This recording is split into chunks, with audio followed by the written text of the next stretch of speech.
This is our first Black in Motion event, Race, Accessibility, and Online Learning. My name is Mira Govindasamy, and along with Dr. Cheryl Thompson, I'm a co-director of SMACT, also known as the Studio for Media Activism and Critical Thought. I'm really excited to get started with today's event and to hear from our speakers. But first, I just want to let everyone know that there's closed captioning available for you to turn on. So it's not just it won't just appear, you'll have to turn that on. So at the bottom of your screen, there should be an option that says, it'll say either subtitle settings or view full transcript or show subtitle. And you can click those and play around with them. Show subtitle will just appear at the bottom of your screen. View full transcript will let you see basically the conversation as it happens, and you can go back and see the conversation that's happened before as well. I also wanted to say that unfortunately, despite our best efforts, we were not able to find ASL interpreters for today's events. That's something that we were really hoping to provide, given the event's theme. So I apologize to anyone whose experience will be affected by this. We're really sorry that that didn't work out today. A little bit more about SMACT. Since 2014, SMACT has been dedicated to blurring the boundaries between media, art making, activism, and scholarly investigation. Our team includes a working group composed of talented and dedicated graduate students, faculty, and staff at Ryerson. We also have two of the most incredible research assistants, Jed Nabwengu and Imani Busby. This event was also supported in a very big way by three undergraduate students, Adele, Mir, and Imani again. This event would really not have been possible without their hard work and insights. We're also greatly appreciative of the Catalyst at FCAD for including us in this second annual iteration of Black History Month. And we hope that this is a partnership that can continue. We had a great time organizing this event. And before I pass things off to Cheryl to introduce our other speakers, I just wanted to say a few words about the land that many of us are located on and our relationship to it. So I personally live very close to Ryerson. So just like the university that this event is affiliated with, I'm located on the land of the Haudenosaunee, the Anishinaabe, and the Mississaugas. I'm a settler here. My father and his family are Tamil immigrants from South Africa, and my mother's family are settlers here from the UK.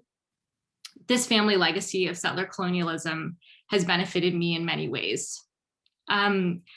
I'm honestly not always the biggest fan of land acknowledgements because I think sometimes they can be a way for settlers to kind of absolve themselves of guilt and move on with an event.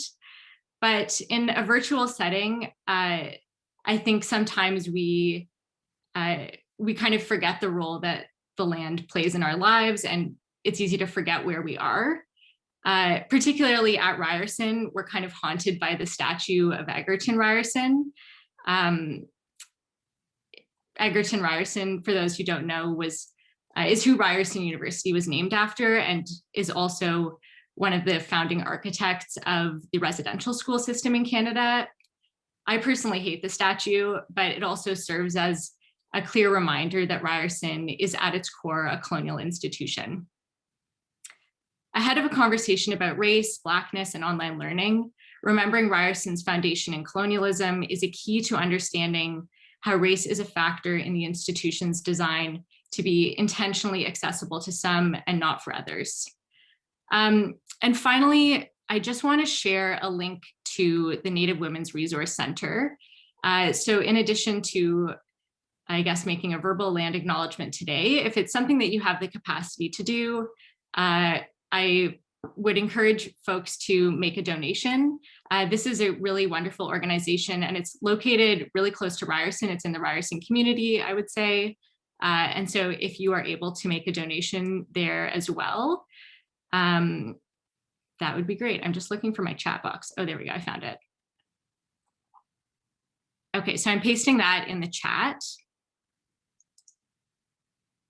Yeah, and that's all from me. And so I'll pass things off to Dr. Cheryl Thompson. Take it away.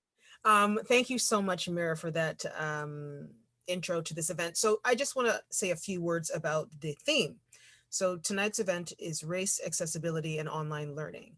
And I just quickly want to plug our next event on Friday, which is the twin event to this one that is going to be about Black women in film behind the camera. So we decided when we were putting this together that we just felt that for Black History Month, we often spend a lot of time, celebrating all the triumphs and the firsts and the this, but we don't really pay attention to people in especially in Black community who have disabilities, who have access issues, who have who are, online learning for those who are in the disability community is not new.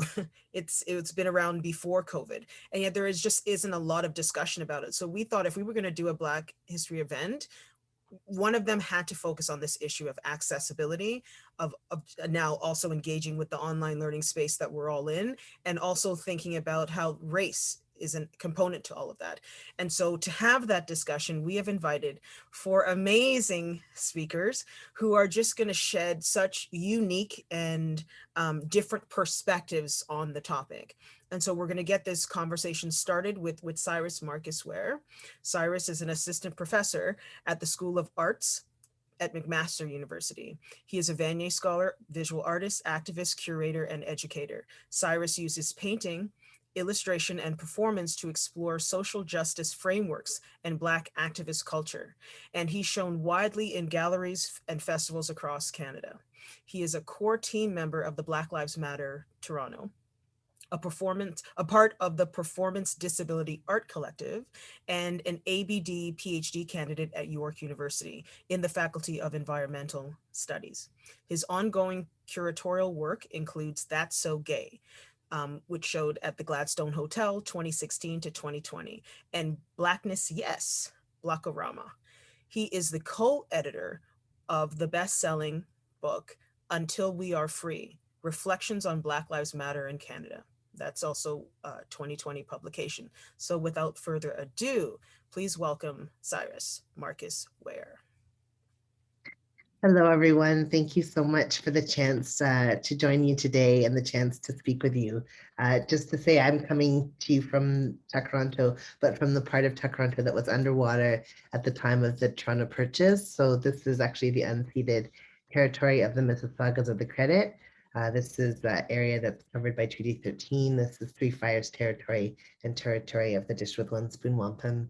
I'm really excited to talk about this topic today because, of course, the entire world is going through a transformation right now. We're going through a profound set of changes, a moment of revolutionary action and activity, and it's revolutionizing literally how we engage with each other and how we connect with each other. And I agree, disabled, deaf, and mad folks have been grappling with these questions for some time.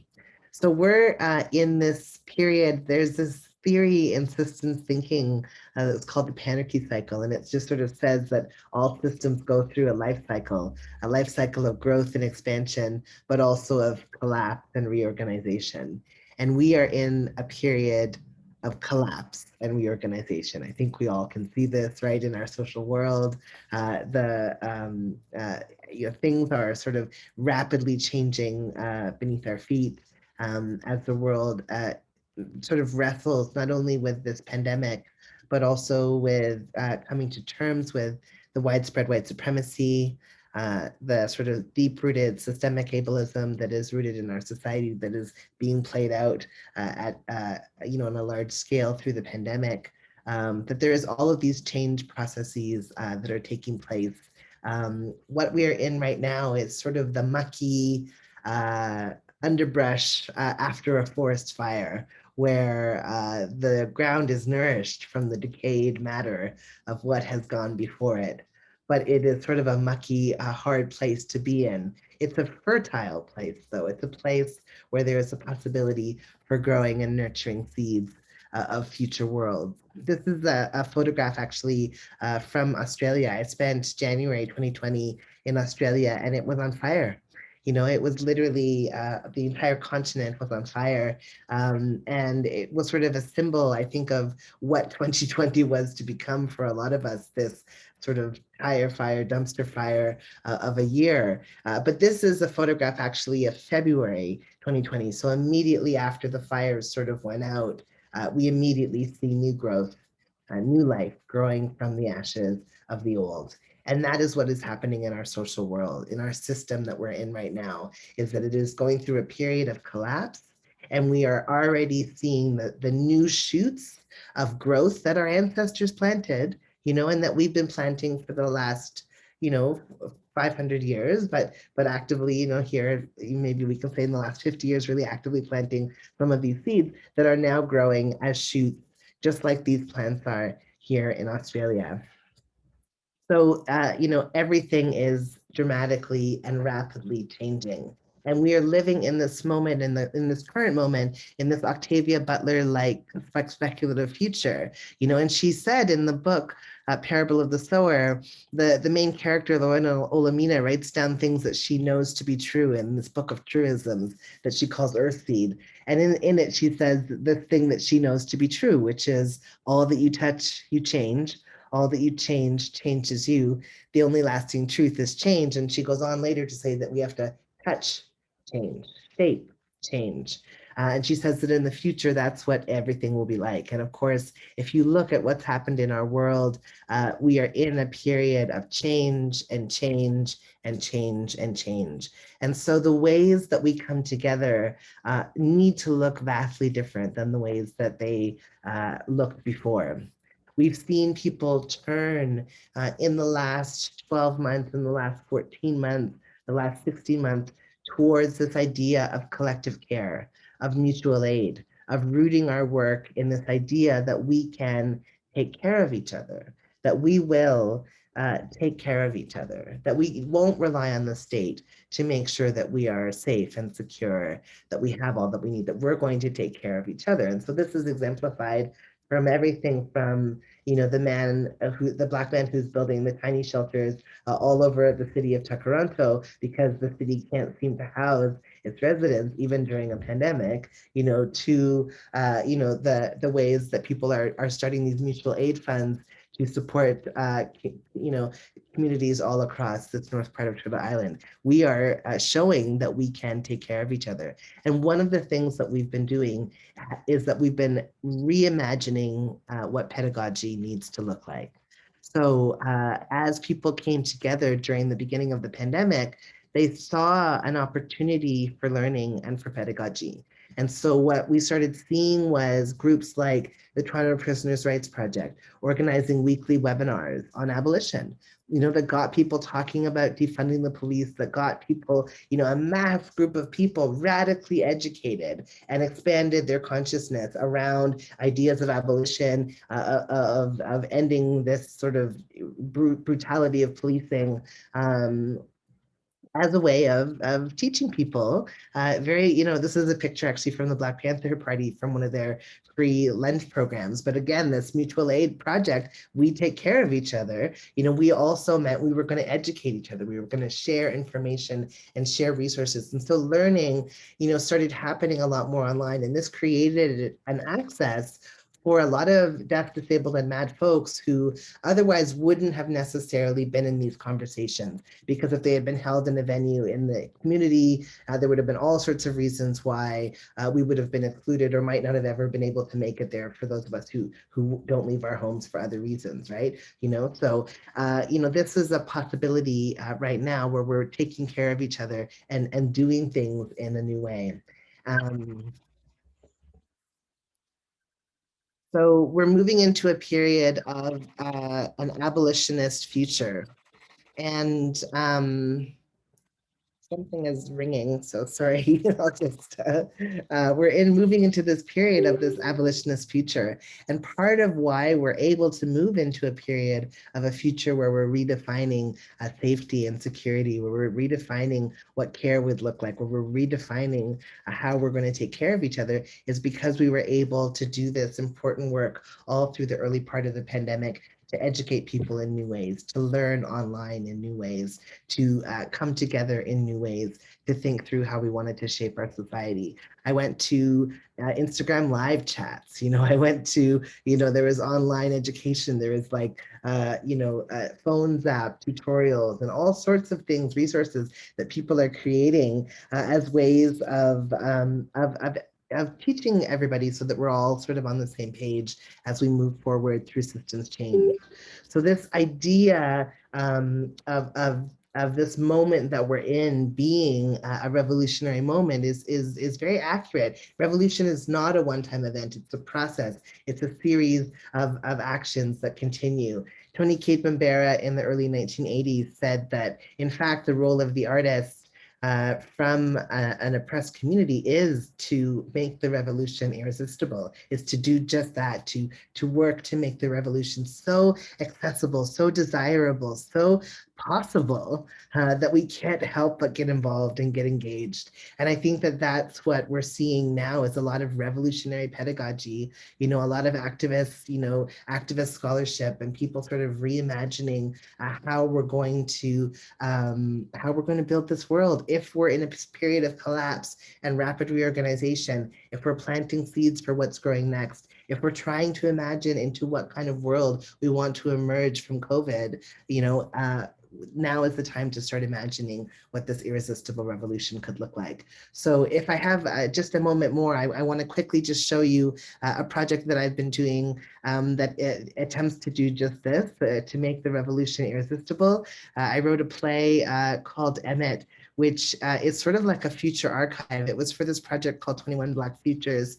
And it's a screening on CBC Gem, and it was made with Obsidian Theatre, working with director Tanisha Tate and Prince Mpanza. But it necessarily required me learning how to do theater online. So I had to do a crash course, we all did, online learning about how we were going to produce this artwork that would be displayed online, that would tell this story about a potential future. As Walida Imarisha says, all activism is speculative fiction because we're daring to dream that another world is possible. So this is a speculative fiction work that dares to dream that another world is possible. It tells the story of Medgar, who lives on the edge of the Great Ontario Sea, a newly formed waterway, after years and years of viruses where everything is the same, and we meet him on a day when everything changes. So I'll just play a quick clip and then I'll end there. Thanks.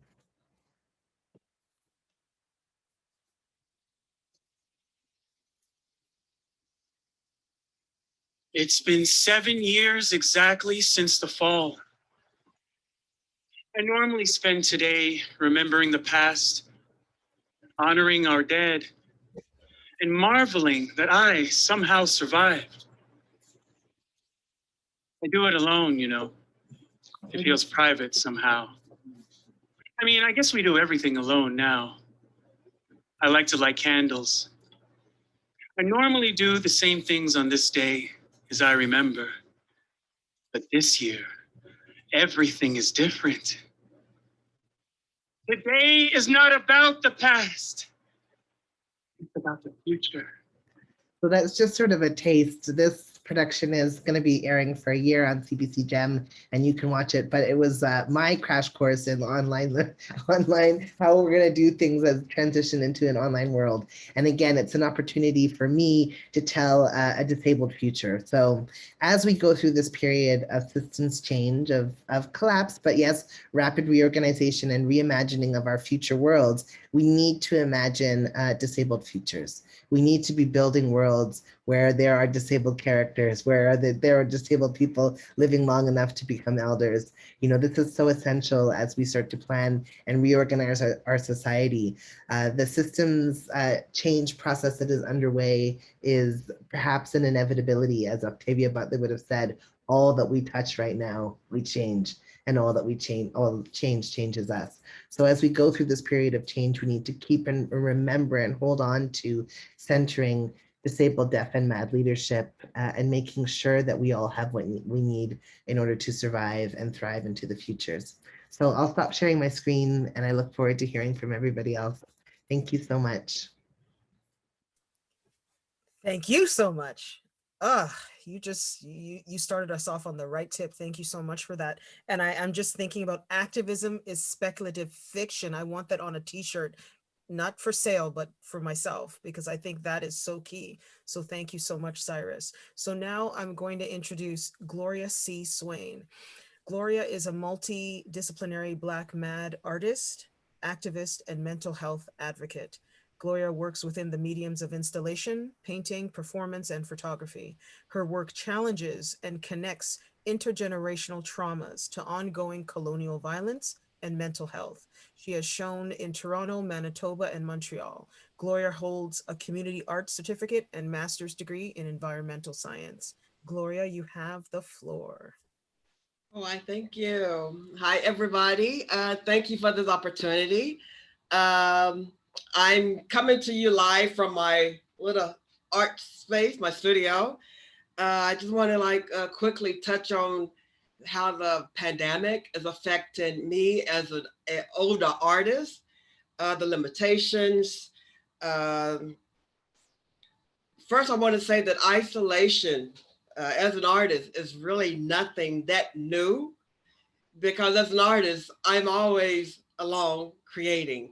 And as an older Black person, I'm always alone, so I create. So I'm going to talk today about my art. I've written some stuff down. Okay, so my art does not only reflect my journey with my own mental health as an aging Black woman artist and activist, but it also includes the issues of stigma, trauma, anti-Black racism, generational poverty, police violence against Black bodies, and cultural identity, which others in the Black community can relate to and learn from without feeling fear or judgment. I work within the mediums of installation, painting, performance, photography, to challenge systemic oppression against Black women and Black trans folks. My earlier work utilized mostly gray, white, and Black paints to capture the bleak narratives of oppression to which Black bodies are often subjected to, and narratives from which certain Black bodies, especially Black women and Black trans folks, have been slightly excluded and overshadowed. And this is one of my earlier pieces. So I use black, white, and gray. This is old school, okay? So black, white, and gray was my main colors. I recently started experimenting with color. So by injecting different shades of blue, in a rebellious act. I wanted to just say with the new work, I wanted to say that it's time for older Black women and mothers, grandmothers, community leaders, elders, and people who identify as women to be seen and to be celebrated. We've done the work, so now it's time to lift us up. Don't wait until we're dead and say, oh, rest in peace. No, it's not going to work. We need to be acknowledged today. Number one, okay. I began to explore abstract paintings in the early 80s because I was attracted to its potential to create contact messages. It allowed me to put all the issues on one canvas, issues that are necessary.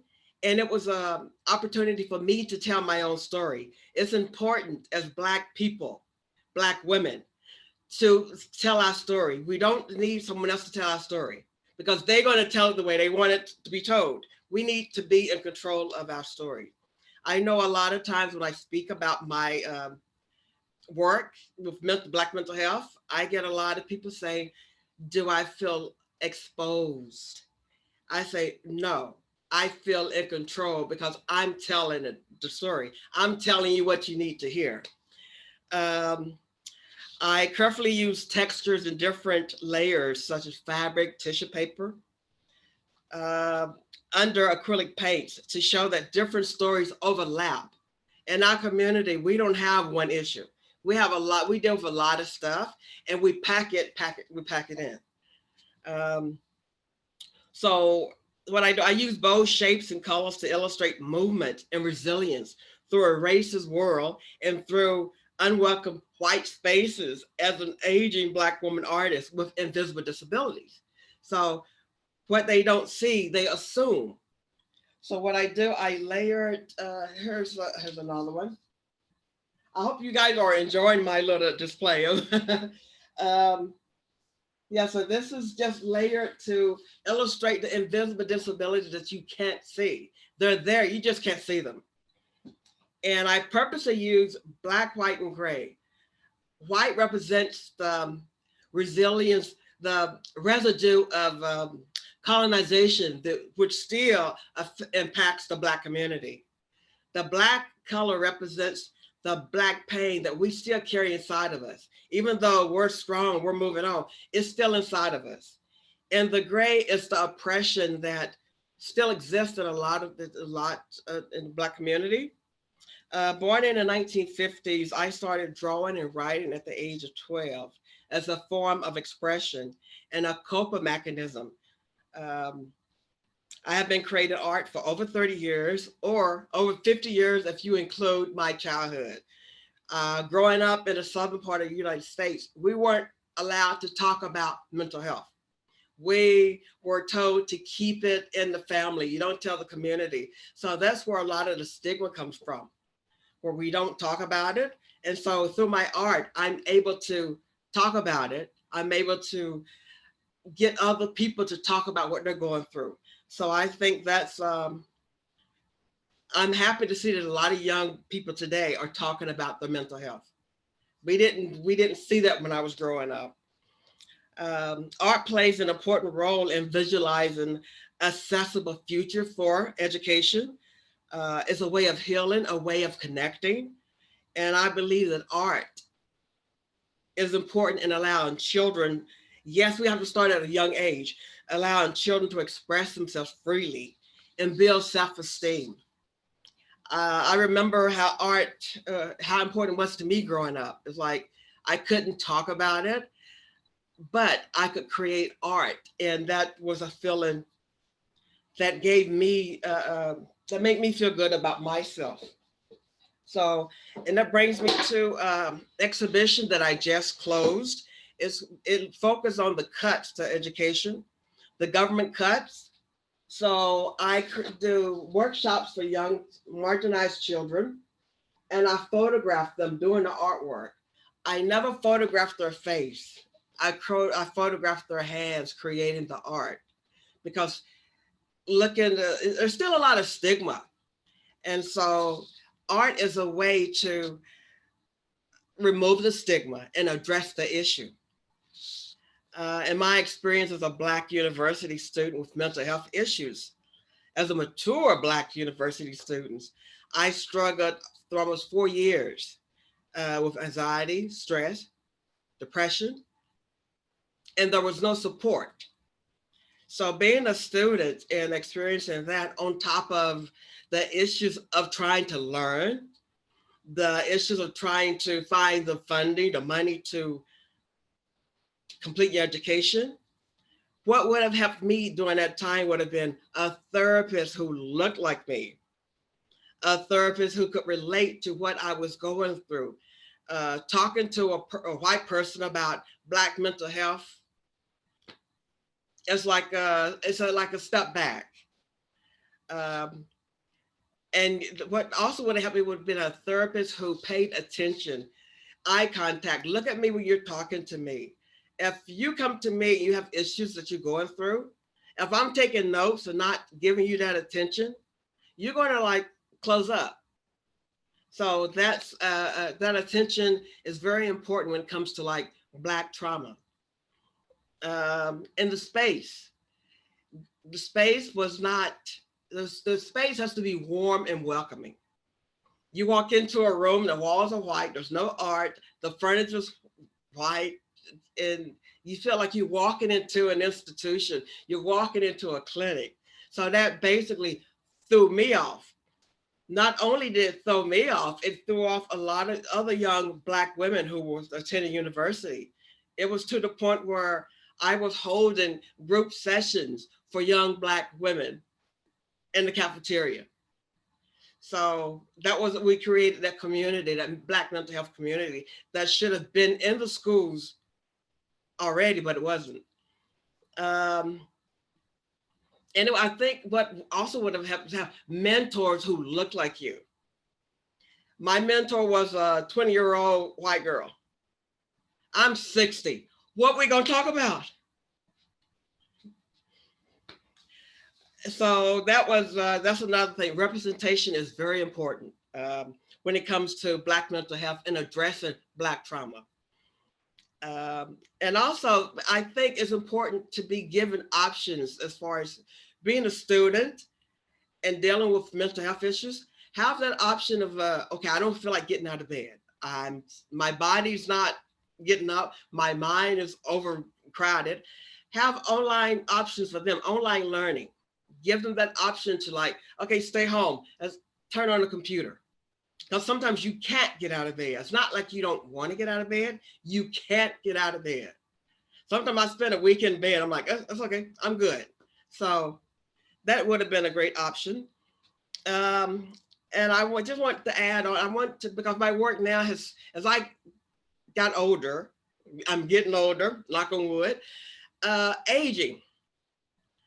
I think right now during this time of pandemic, the isolation, the uncertainty, elders, seniors in our Black community need support.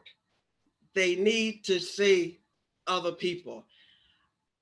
I'm good that I can get up and go, but there are some seniors who don't have that option. Disabilities, mental health issues. So my thing is, I'm hoping that the Black community can reach out to these elders. Knock on their door, you know, like no one uses a phone anymore, so text them just to see how they're doing.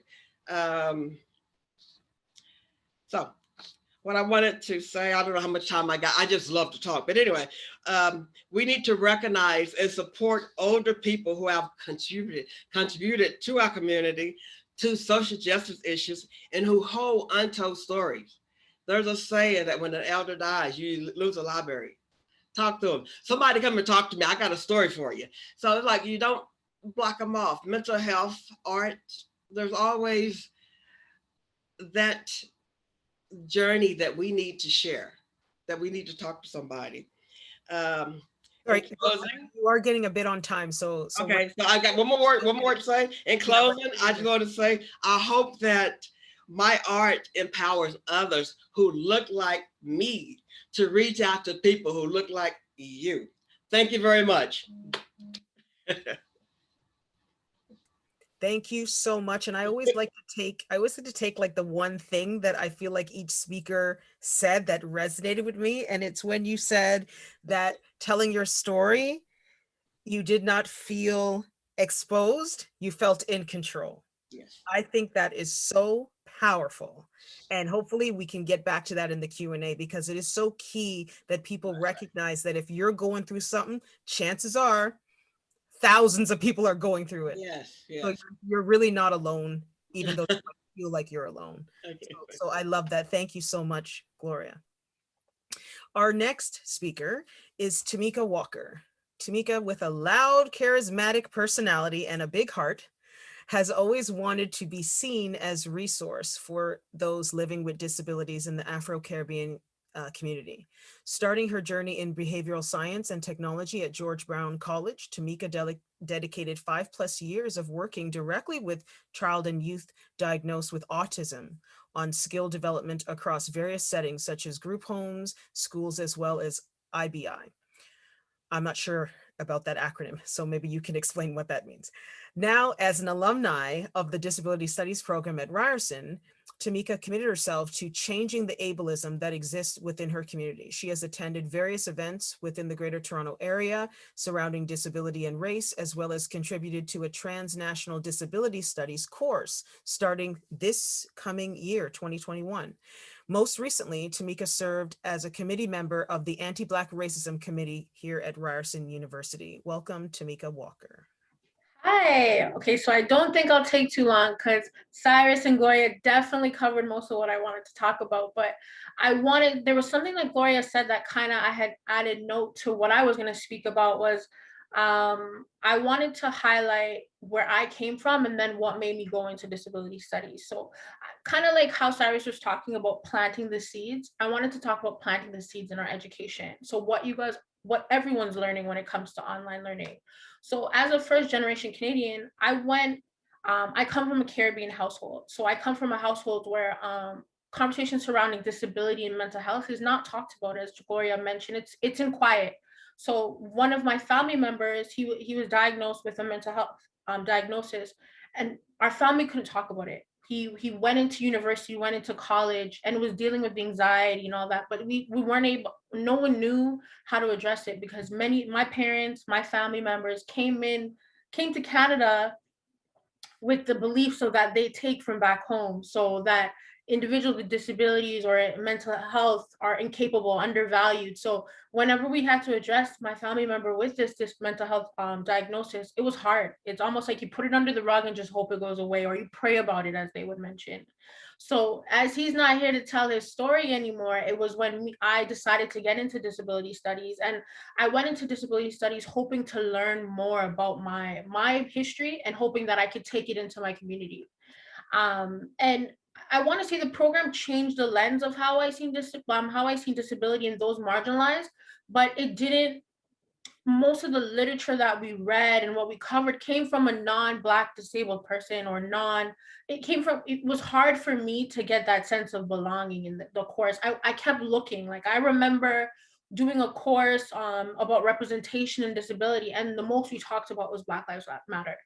Like these conversations that we're having right now, like this platform, it would have went a mile, like would have went lengths in our program if we ended up having this. Individuals, it would have opened doors. Like I would have told a friend would have told a friend, like join into disability to join, because it was just lacked that part. It lacked the race. And I remember reading in one of the articles that I was looking at, and I think it was Linda Brown who spoke about you can't address disability, you can't talk about disability without addressing race. Like you just can't. And because the history of ableism and racism are intertwined, codependent, they go together. So like I remember looking for that so much in the course, and um that's what made me lead to like talking about now disability studies and anti-racist work. They would if working together, it would improve education so much. Like I can't even stress enough how much it would improve. And especially during like our disability studies program, everyone's looking for a place that they can come and feel their full self. And as Gloria mentioned, like looking for mentors, even the ones who are teaching you the course, they didn't, it was hard to connect. So someone like myself, I did my homework. I went and read books. I went and looked up Desmond Cole.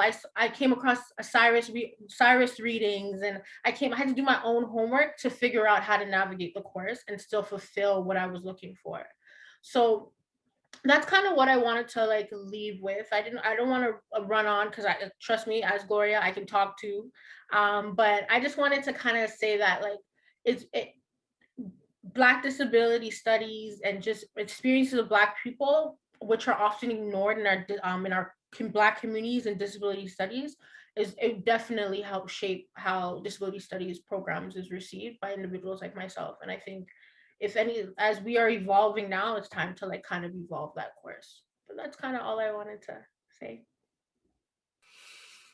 You know, you think you didn't speak for a long time, but you said a lot in that short Okay. program on blast. You put the field on blast. You talked about all the gaps, and the truth is that's what we need. Yeah. I said this in my class today. You can't fix what you cannot see, and you also can't fix what you won't even acknowledge, right? And I think so. Your words were important, so thank you, Tamika, so much for that. Our last, but definitely not least, we have Taylor Lindsay-Noel. She's a 27-year-old entrepreneur from Toronto, Ontario, Canada. 12 years ago, she was a Canadian national gymnast, but in 2008, under the coercion of her coach, she had a devastating accident that instantly paralyzed her from the neck down for life. Since then, Taylor has persevered through adversity and has received a BA in Radio and Television Arts from Ryerson University. She is currently balancing being a motivational speaker, podcast host, disability advocate, and owner of Cup of Tea, I want to say it is, Luxury Loose Teas, which has just been featured on Oprah's Favorite Thing list for 2020. Please welcome Taylor Lindsay-Noel. Hey everyone. I know that I'm gonna have definitely a little bit of overlapping, but I guess my point of the contribution would be my life has been, as you guys have heard, full of very many pivots. I at one point had aspirations when I was a child to be an Olympian and was very much so on track to do so.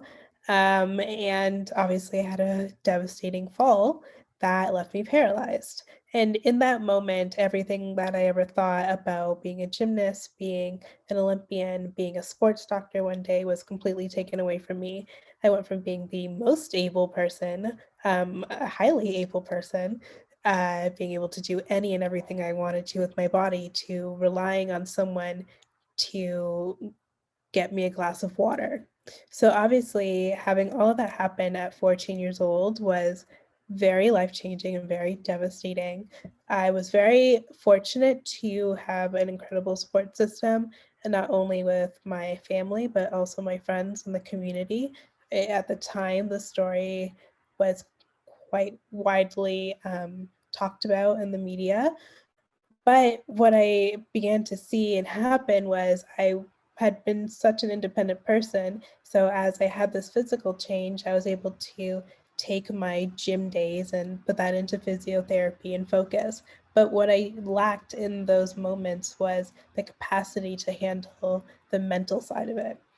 And dealing with, as a teenager, we already know how much our bodies go through change and hormones and all of these things. But if you tack on the fact that you feel like a foreigner in your own body, which translate in so many ways, whether that be through how you identify or either physical disabilities, it's quite the mind game. And also being of a Caribbean background, I got two crazy islands in me. I'm Jamaican and Trinidadian.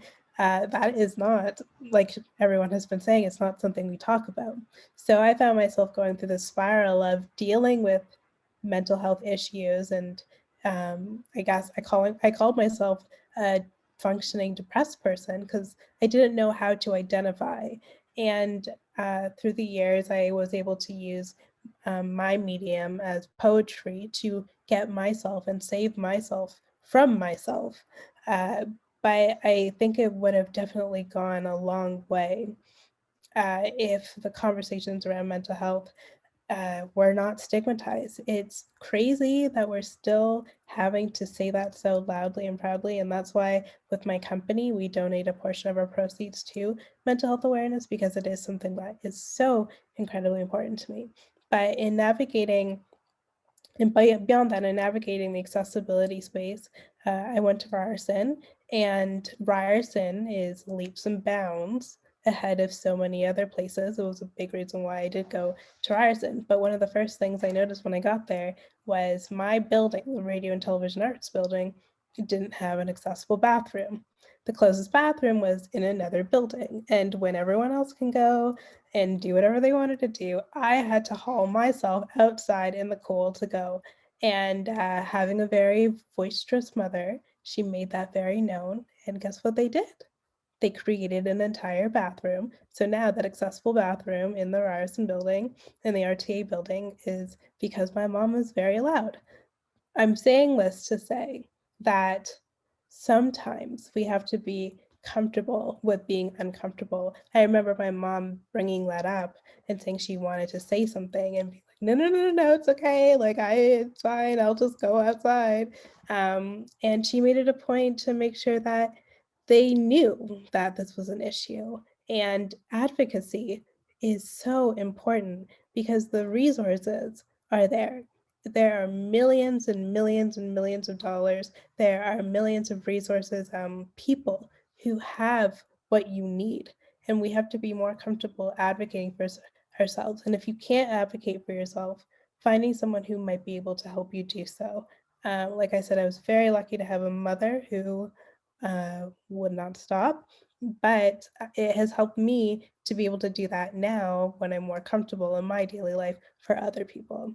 Beyond being Black, female, and disabled, which touches a whole lot of different realms. I found myself in rooms of opportunity, and I think it's really important that we continue to speak up for others when you are in that room of opportunity. It has helped me get to where I am today, and I know it will continue to help people beyond me.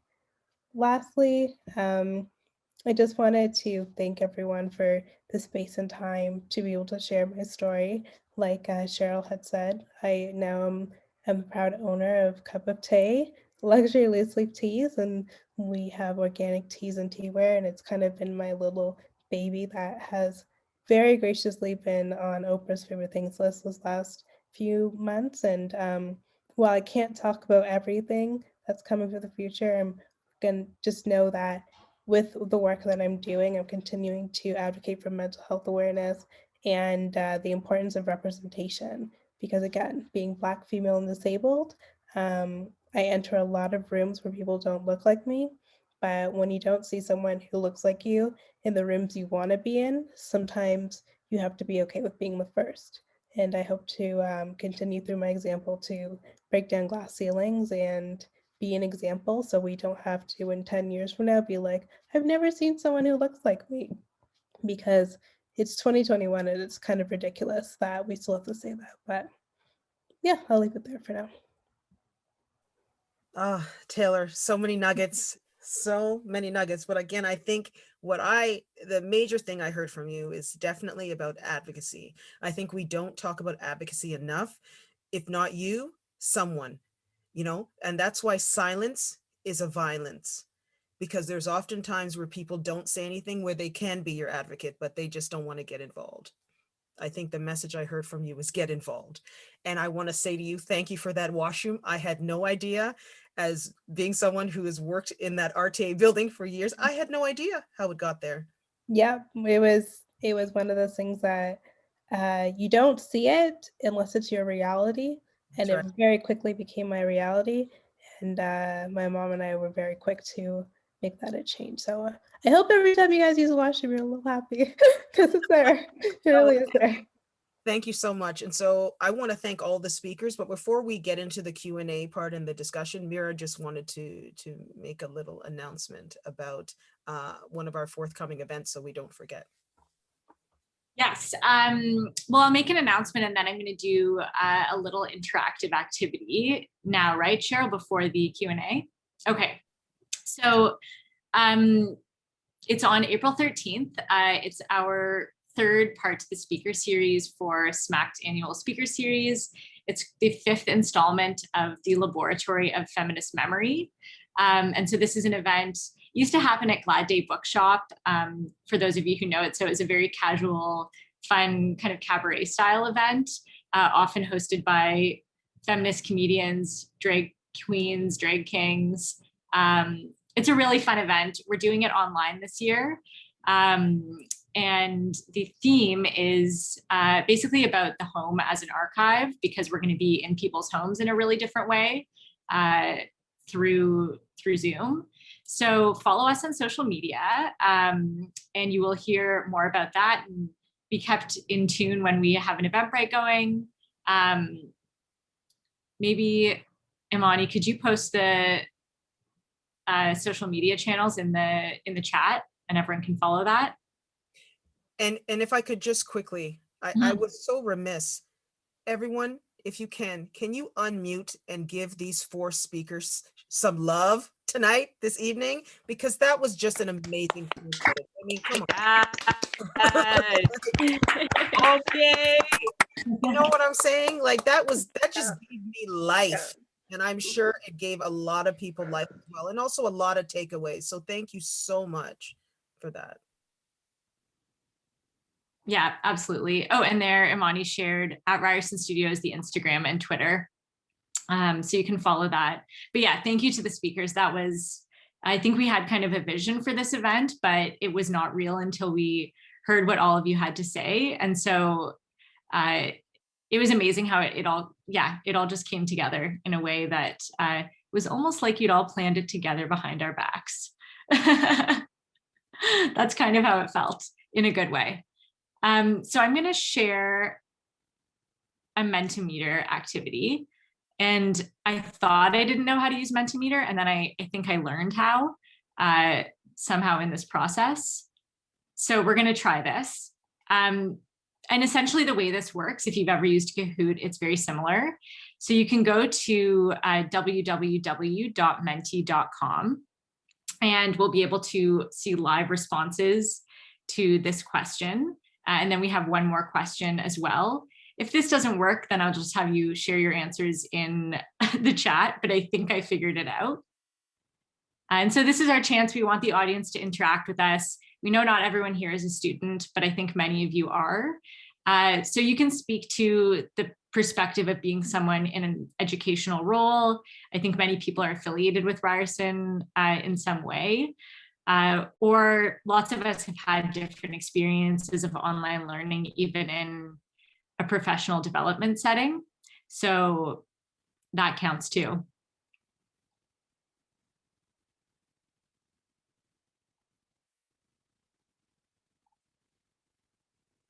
Yeah, I'm gonna drop the code in the chat to make it easier. And do you have the question on Menti already? Yeah, can you see it on the shared screen? No, just on Menti, I don't see it. When you log in and put the code in, do you see it? Yeah, it just asked me to submit. How do I? It's probably, you know what?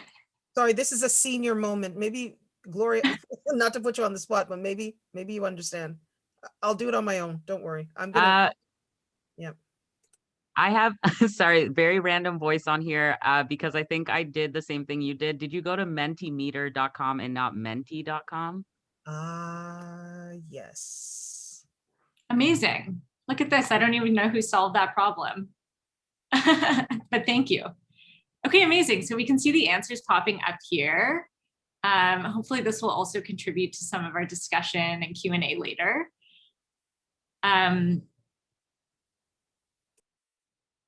Lack of captioning, getting information in advance, collaboration, unfair expectations of students without sufficient resources. Yeah, technology. I don't think there's so much discussion today, but I think we maybe didn't get a chance to talk about access to technology, the impersonal nature of social interactions. Yeah, from a mental health perspective, I think that can be very true. Barriers to communicating needs much more challenging to ask for help. Yeah, that's very true. Difficulty staying focused, personal boundaries, lack of motivation, expecting students to have lots of time. Yeah, I'm just going to scroll through a bunch of these. Motivation keeps coming up. I really feel for the students on that one. Limited body language. Yeah, the quality of video and sound itself. Long screen time. The awkward pauses. Yeah, above all, it's just very awkward sometimes on Zoom. Connections. Wow, connection issues in a technological sense and connection issues in a interpersonal sense. Or both. Yeah, I guess it's both. Both? Yeah. Yes, all of the above. All of the above. Losing your job due to the pandemic and then having to work double this semester while feeling like school is double the work, for sure. Yeah, financial stress, I think, has been very real for a lot of students. Losing internet.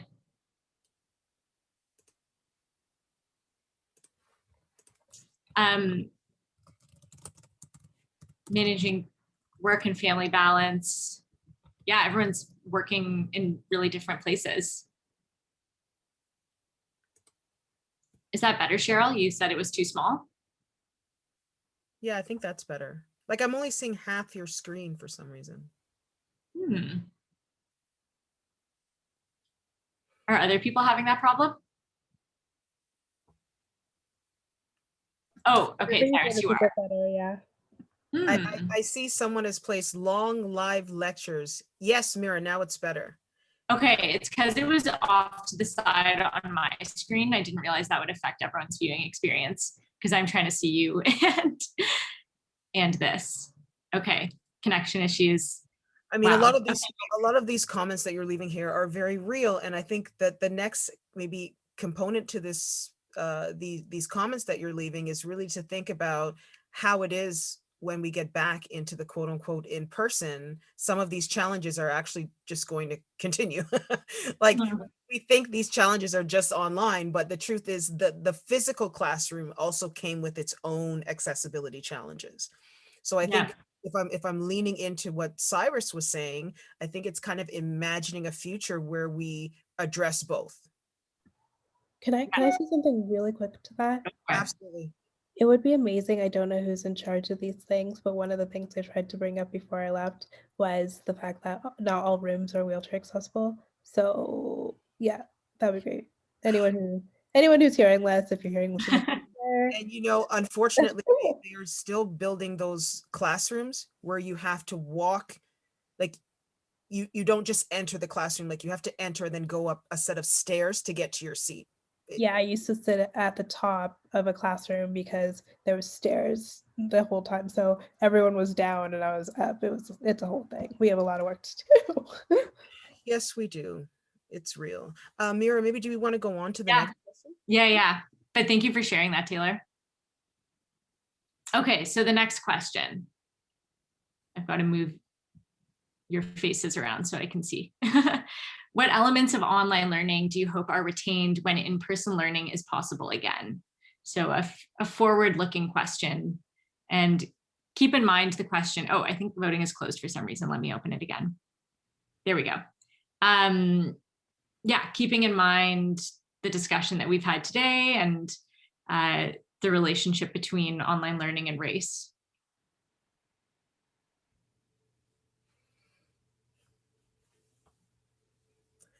Chat function. Yes, I love the chat. That was me. I'm outing myself. I love the chat function. I'm hearing so many people saying that they're online and they're not able to do the chat function. It is such an amazing component. Mm-hmm. Yeah, I feel like a lot of accessibility has actually like come with a move to online learning. Like there are challenges, but I think it's been an incredible learning experience as well. So yeah, chat function, ability to rewatch lectures, recordings being made available after live sessions, more flexibility towards students' abilities to complete work given mental health disabilities for sure. Checking in with students, even though some of your profs currently do this, routine recordings of lectures for review purposes, flexibility and engagement. Yeah, flexibility. I love it. I hope that we have the option to tune into lectures from home when we don't feel comfortable in person. Mm-hmm. I think the recordings, if I could just say all the comments about recordings, it's really interesting because I think the pandemic has moved the pedagogy, going back to Syrus, in terms of allowing things to be accessed after class, because there was a lot of pushback when before the pandemic that we would never record our lectures, we would never make any of that available. And I think people were thinking in terms of maybe plagiarism, not thinking about how it allows your classroom to be more accessible. Mm-hmm. Yeah, I see also asynchronous options here. A lot of students enjoy that. The drive to attain more accessible education spaces. Yes. Extended access to therapy. As Gloria mentioned, the option of attending from home. Yep, for sure.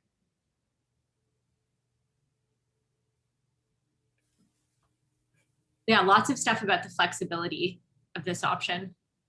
Yes, quieter ways of participating, thumbs up, clapping, emoji buttons. Absolutely. Why do we always demand that people have to speak in a class of 300 people? It's actually really crazy to think that that was a standard. That should not be a standard.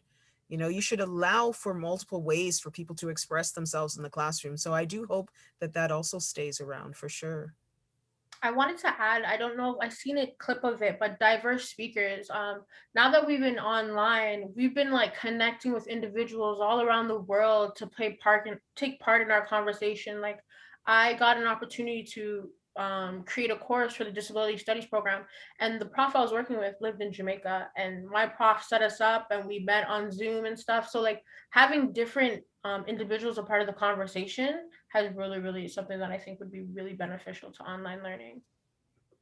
Yeah, I mean, what are borders now? I think we have completely reimagined the concept of space and distance.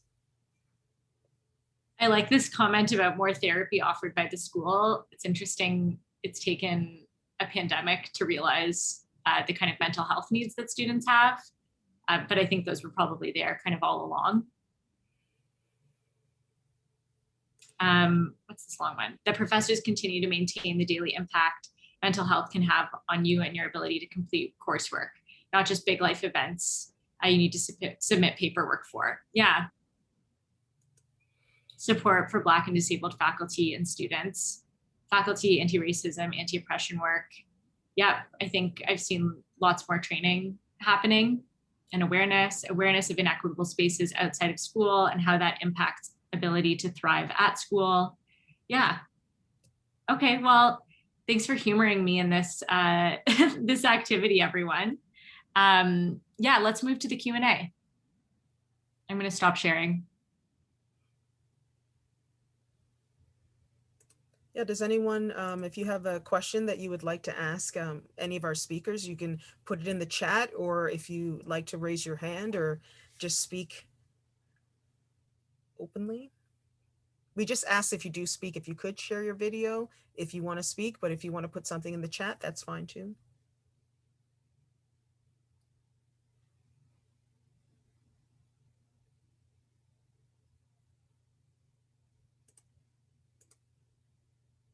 To folks who are asking about the responses, yes, we're going to find a way to get everyone those responses from the Menti activity. Yeah, we're hoping to turn it into some kind of a document to share with you all.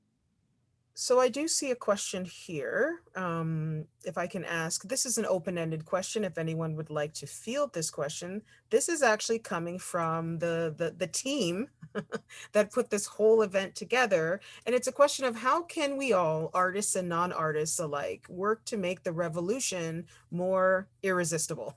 What is social media's role in this, do you think? Anyone who wants to field that question? Well, I mean, obviously, I'm very interested in this idea that we could make the revolution irresistible. I think part of what we need to figure out is, okay, what is my positionality? Where am I in this world? What is my platform? What is my opportunity? What are the opportunities that I have to be that catalyst? You know, do I have maybe access to a platform where I can share a message? Do I have access to institutional resources where I could potentially fund work that is already needing to happen in the community? You know, do I have, you know, the ability to offer training or education to, you know, a new generation of revolutionaries or activists who are getting engaged? Like, what is the thing that I can do? And then do it, really. I mean, at this point, that's where we're at, is that we need action, really, is, you know, the time for talk and discussion, the time for study and research. You know, we're in a moment now where it's like, okay, let's do this. So figure out what it is that you can offer. And we kind of need every warm body at this point, right? You know, we need everybody to be engaged and involved in, as Octavia Butler said, touching change, because we're trying to build a world where we all get to be free. It literally will be better for every living being on this planet, because it will also mean that we'll have solved climate change. We'll have solved a lot of these problems because we will be committed to Black life being inherently valuable, for example, you know? So we need to all get involved to shape this. So figure out what it is that you have. What's that thing that you can offer that's just uniquely you, and then do it, every single day. Yeah, no, thank you. And I think just a follow-up to that just has come to me. Syrus, you can field this, or anyone else. I mean, I think, you know, this is something that I've been thinking about too, is like, what is freedom? Because I think people have notions of freedom that, to me, when I hear people talk about freedom, I'm like, well, that's not the freedom that I'm talking about. So what do you think freedom is in the 21st century? Like, is it the same concept of freedom that they had in the 20th century, in the 19th century? Is freedom this static thing that is always meaning the same things, or does it actually mean something different today, do you think, to truly be free? Like, what does it mean to be a free individual in the 21st century? Because I don't think we know. I don't think any of us really know. I think we can imagine freedom, but I know I can say for myself, I don't feel like I've ever truly experienced freedom. Well, I love this. I'll just give a shout out to Dr. Naila Kalina May and her Black and Free project that she's doing, that is trying to explore exactly this. That's what does right. it mean? You know, and back to that Nina Simone song, I wish I knew how it would feel to be free, you know, and this is this question for us in this moment. But I think that the freedom that we're looking for is radically different than any type of reformist strategy that may have been suggested earlier. I actually think our ancestors were also radical revolutionaries. They were trying to abolish slavery, and we're trying to make sure that that process actually gets finished, you know, by abolishing the police and the prison system. So, you know, committing to this sort of radical activism so that the world that we're birthing is accessible. You know, the world that we're birthing is, you know, mad affirming, where mad people are celebrated for our beautiful, the ways that our minds work, you know, where we're birthing a world that doesn't have borders, where we're birthing a world where trans people get to live long, healthy lives and get to live to be elders and great grandparents, you know, and grandparents, where we're birthing a world where all of these things are possible, and literally our wildest dreams are possible. That's the kind of free I think that we're talking about, a free that is so deep, that is so knowing, that is so embodied. I think that for me, that's why it's so irresistible to try to get there. Totally. For me, I think okay, I'm talking 6 decades of fighting. For me, freedom is being able to walk into any space and feel welcome. Freedom is not having to march because another Black body has been taken by police. Freedom is looking at people at the top who look like us, who think like us. Freedom is the community supporting and lifting each other up.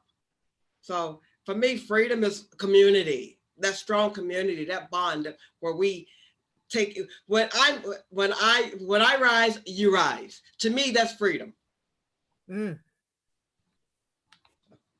I feel like that's freedom we can all believe in. At least I would like to. I see a question. There's a question here. A question from Anna that I'm going to ask. So Anna's asking, while being on Black in Canada with Asha Tomlinson, Syrus, you mentioned having a feeling of optimism toward activism and the BLL movement in Canada. Just curious to know, 6 months later, if you feel as a society we are taking steps in the right direction. Well, there's so much work to be done, and I think that the work needs to continue to happen, absolutely. But I mean, we are already starting to see people building abolitionist communities. You know, they're relying on, we're already starting to see them building transformative justice care models in the community. We're seeing people, you know, do mutual aid, community care, collective support. We're seeing people building tiny shelters out in the, you know, in the cold to make sure that people have what they need. So people are starting to respond and say, we need to take care of each other. And how are we going to do this? And so I think we are starting to see that the state is a white supremacist, anti-Black state. The work that we're doing to tear down needs to be paired with planting and building. And so we're also, you know, as we tear down, we're also planting and building the future that we're trying to get to. And so that's what I'm seeing people doing right now, is this planting and building. And I think that you can see it in Gloria's artwork, you know, you can see it in Taylor's, you know, motivational speaking and sort of business work. You can see it in all of these different manifestations, the ways that people are sort of imagining a future that looks different than the one that we're in right now.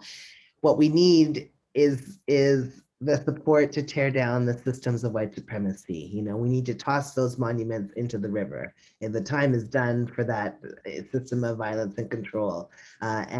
You know, I wish, as Nina Simone again says, too slow, you know, in Mississippi, goddammit, everything that is happening at a snail's pace when we're in a life and death situation. So, you know, it can't happen soon enough. We need to tear down these monuments to white supremacy. We need to eradicate white supremacy that is dyed in the wool here in Canada. And we need to build these other communities that we're trying to birth into being for our futures.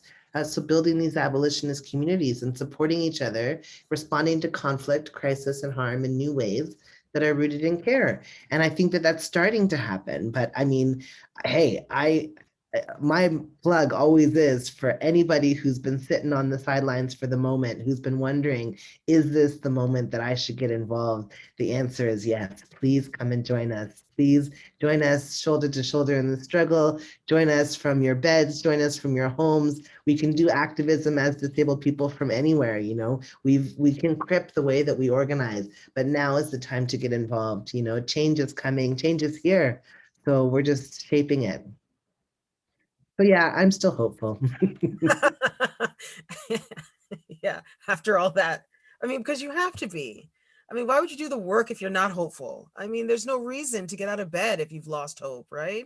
So I appreciate. Asada said that. Asada reminds us. She says we have to believe that we can win, because if we cannot believe that we can win, we're whipped before we start. She says, you know, she says we have to pay attention to what dangers exist and to look at those dangers coolly, but to believe that it is possible to topple these systems because we have toppled other ones before. That's right. That's right. You have to. And so thank you so much, Syrus, for that. I see another question here that is open to all the panelists, of course. How do we move through the fear experienced through the struggle? And this is a question coming in from Mir, who's one of our BHM students. How do we do that? Because often I think what holds people back from doing anything is they're fearful. They're scared, and also they don't want to give up anything, right? They fear that if they do participate, then they're going to lose something, and so that paralyzes them from doing anything. How do we move through that in the struggle? I'll maybe take part of this one.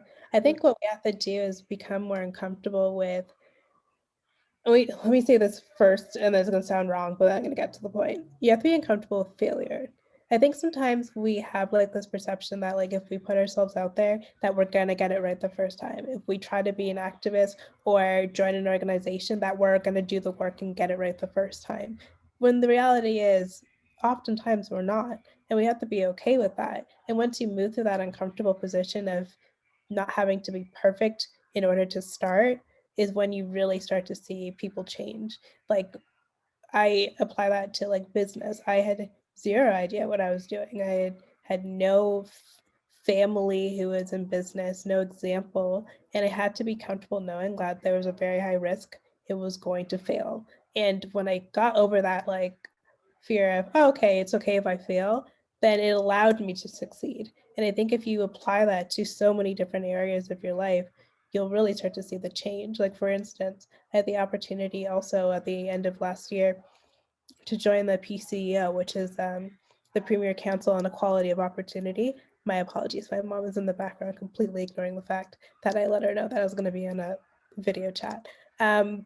Caribbean parents, but I got the opportunity to join the Premier Council on Equality of Opportunity. And when the option was presented to me, my first thought was, one, I'm busy. Two, but are we going to really do something? Is it just going to be one of those other government things where they put a fancy title on it? And once I got myself out of that negative headspace of defeating the purpose before I even started and just allowed myself to join and start and see what we can do, we've been able to do great things, and especially with the Black Youth Action Plan. So get more comfortable with being uncomfortable and getting more comfortable with failure, because we're not perfect and you're going to get it wrong.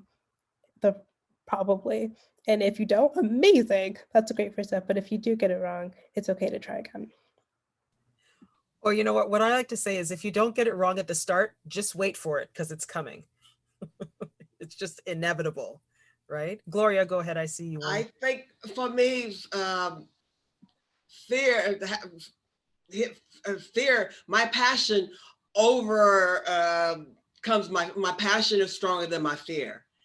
And my strength to like know that sometimes you have to like stand alone. You have to walk alone. Sometimes you're on your own. So you have to have that passion inside of you and forget about the fear. And just think of the good that you can do, not just for yourself, but for others. So. Yeah, kind of to second off of Gloria, when it comes to your passion and your fear, I remember when I wrote my final paper for disability studies, it was focused on ableism in the Caribbean culture. And I went back home to Jamaica to do the field work, to get some data. So I went back home and I remember seeing a sign that said like, some sign that was inappropriate describing disabled individuals. And I went up to the manager and I asked, how come you guys have this sign? I knew at that moment they could A, throw me out of this place, B, they could get real nasty in here. But surprisingly, she was like, I agree. And it opened a can of worms and it felt like that fear I had was like, if I didn't do it, I wouldn't know. Like you've got to try, So similar to what Gloria said, is the passion. Sometimes that passion overcomes the fear, and you're like, you know what? I'll just see where this goes, and let's try it.